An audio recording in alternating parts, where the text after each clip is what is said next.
In the autumn of 1912, a young man named Ivan Kovalenko left his father's farm in the Chernihiv region of northern Ukraine and walked into the forest at midnight with nothing but a knife and a piece of bread. His family thought he had lost his mind. His father had forbidden it. His mother had wept. He had seen a feather 3 days earlier at the edge of the forest near the eastern field, lying in the grass as if dropped carelessly by something passing overhead. It was the length of his forearm. It glowed, not brightly, not blindingly, but with a steady, warm light that did not flicker and did not fade and came from inside the feather itself rather than from any reflection. He had held it for 1 minute before putting it down and walking away. In that 1 minute he had felt something he could not describe to his family and could not describe to himself. Not happiness exactly, not peace, something older than either, a sense of being briefly in the presence of something so completely itself that everything else became, by comparison, slightly less real. He put the feather down and walked away, but he could not sleep, could not eat, could not think about anything except what had dropped that feather and where it had gone and whether he could find it. 3 days later he picked up his knife and his bread and walked into the forest at midnight, and did not come back for 6 months. When he returned he was changed in ways his family could see but not name. Older, somehow, though only 6 months had passed, quieter, with a quality of attention, a way of being present in a room, of looking at ordinary things that had not been there before. He never found the Firebird, but he had spent 6 months looking, and the looking itself had changed him completely. The Firebird, Zhar Ptitsa in Russian, Zhar Ptak in Ukrainian, is unlike every other creature in Slavic mythology. She is not dangerous. She is not malevolent. She does not feed on humans or disorient them or sit on their chests in the dark. She is simply beautiful in a way that nothing else is beautiful, and that beauty is the most dangerous thing about her. She appears in the oldest Slavic tales as a creature of pure light, a bird the size of a peacock, whose feathers burn with living fire, that gives light without heat, that illuminates without consuming. Each feather, if found, could light a large room. Her eyes were like crystals. Her song, heard once, could not be forgotten for the rest of a life. She lived in a garden at the edge of the world, sometimes described as east of the sun and west of the moon, sometimes simply as very far, in the place where the sky meets the earth if you walk long enough in any direction. She ate golden apples from a golden tree. She sang at dawn, and her singing made the sick less sick, and the grieving less consumed by grief. She was not evil. This cannot be said enough. In a tradition full of spirits that wanted something from humans, territory, vitality, company, answers, the Firebird wanted nothing. She was simply there, being what she was, in her garden at the edge of the world. The danger she represented was not her intention. It was a consequence of what she was, because once you had seen her, once you had held even a single feather, once you had heard even a fragment of her song, the ordinary world became insufficient, not unbearable, not ugly, just less, like a painting seen after the real landscape it depicts, technically complete, containing all the right elements, but missing something fundamental that the original had and the copy cannot. The old tales are full of young men sent to catch the Firebird, princes, farmers' sons, heroes of various kinds, dispatched by fathers or kings to bring back the impossible creature, as proof of worth or a solution to some problem that only she could solve. The quests were always long, always costly. The men who succeeded came back changed in the way Ivan Kovalenko came back changed. And the men who failed, who turned back, who decided the quest was impossible, who returned home having seen nothing and found nothing, came back changed too, differently, with a permanent quality of incompleteness, as if they had reached for something essential and found their arms too short, and spent the rest of their lives aware of the reaching. In 1756, a merchant from Killy documented in his private journal an encounter he described with careful embarrassment, aware that it would sound like madness. He had been traveling east on a trading route when his horse stopped in the middle of the road at dusk and refused to move. He looked up from his maps and saw, perched on a branch directly overhead, a bird. He wrote that he could not describe it accurately because his memory of it kept shifting, that each time he tried to recall the specific details, they rearranged themselves.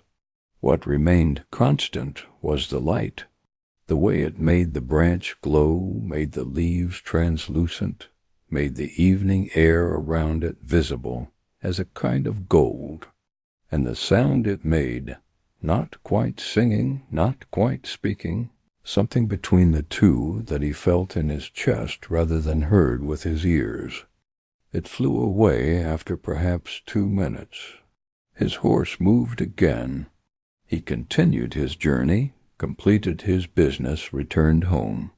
He wrote the journal entry 6 months later, because for 6 months he had been unable to think about it without stopping whatever he was doing and simply sitting with the memory for a while. He wrote, "I am a practical man. I believe in what I can measure. I do not know what I saw, but I know that everything since has been slightly less bright. Why does she exist? The Firebird has no mythology of origin, no story of how she came to be, no tragedy that created her, no god that made her for a purpose. She simply is in the oldest accounts, as the forest simply is, and the river simply is. A fact of the world, a feature of reality that humans encounter rarely and remember always. Some later traditions connected her to the sun. She was the sun's bird, living where the sun rested at night, carrying its fire back into the world each dawn. Some connected her to the concept of fate. She appeared to people at turning points, at moments when a life could go one way or another, and her appearance was both sign and cause of the turn. The most interesting tradition, and the one that feels truest to the oldest accounts, connected her simply to beauty itself. Not beauty as decoration, not beauty as attractiveness, but beauty as a fundamental quality of existence. The Firebird was what beauty was before humans learned to make copies of it. The original, of which all other beautiful things were imperfect reproductions. To encounter her was to briefly touch the original. And after that, the copies, however lovely, however skillfully made, could never fully satisfy in the way they had before. This was not her fault. It was simply the nature of originals. They ruin you for copies. That is the only dangerous thing about them. The old tailies offered one consistent piece of guidance for those who encountered the Firebird or her feather. Do not take more than one feather. One feather gave light and brought luck and could heal certain illnesses, a gift freely given by the world to those observant enough to find it. But to take more than one, to try to catch the bird herself, to possess rather than witness, this was where the quests began and the costs accumulated.